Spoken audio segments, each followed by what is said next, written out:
В Бухаре для фасадов зданий на улицах Гиждувани и Ибн Сино утвержден дизайн-код. Новый порядок действует на участке от Бухарского международного аэропорта до Старого города.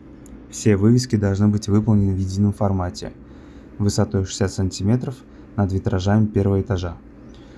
Структура 10 см сверху и снизу, белый или металлический цвет, 40 см центральная часть, черный или коричневый цвет.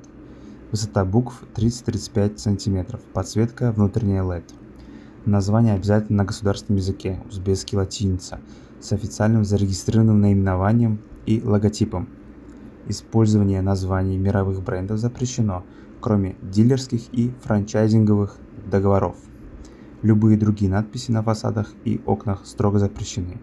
Цель – привести внешний облик улицы к единому архитектурному стандарту и устранить хаотичное размещение вывесок.